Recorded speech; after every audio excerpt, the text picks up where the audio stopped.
die vloekte was die aarde niet.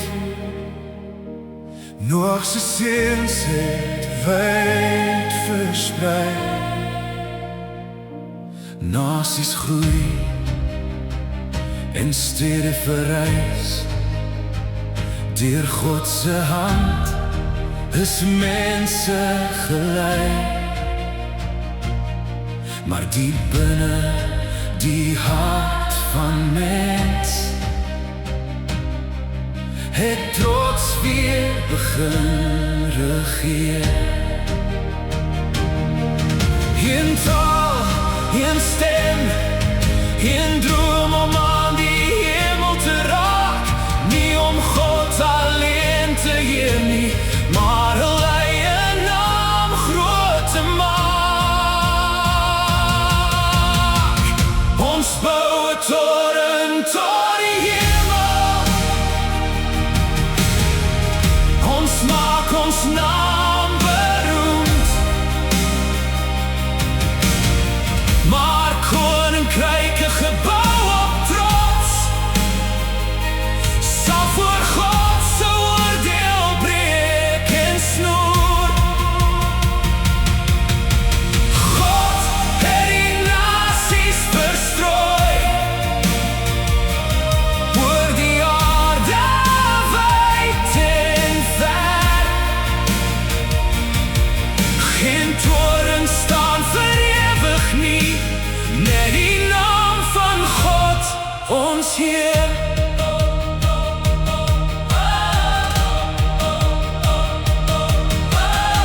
Bakstene brand in die vlakte, hande saam maar sonder waarheid.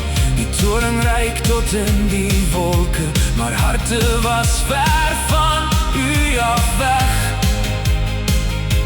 Toe het die Here neergedaal om die trots van mensdom te sien.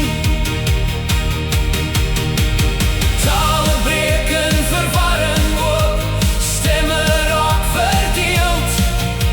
Mense trek oor elke grens, soos God het bedoel. Maar deur elke stam en taal sou redding eendag kom.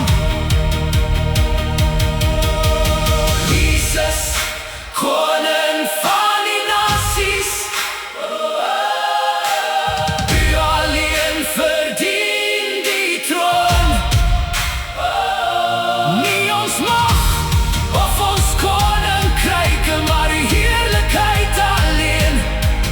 Van Babel se val tot Golgotha het U gekom om ons te red. Geen mensenaam kan red nie, geen toren bring genade. Net Christus bring verlossing vir elke volk en nasie. Die nasies buig voor Hom, die opgestane lam van God. Vir ewig staan sy koninkryk, vir ewig heers ons Heer.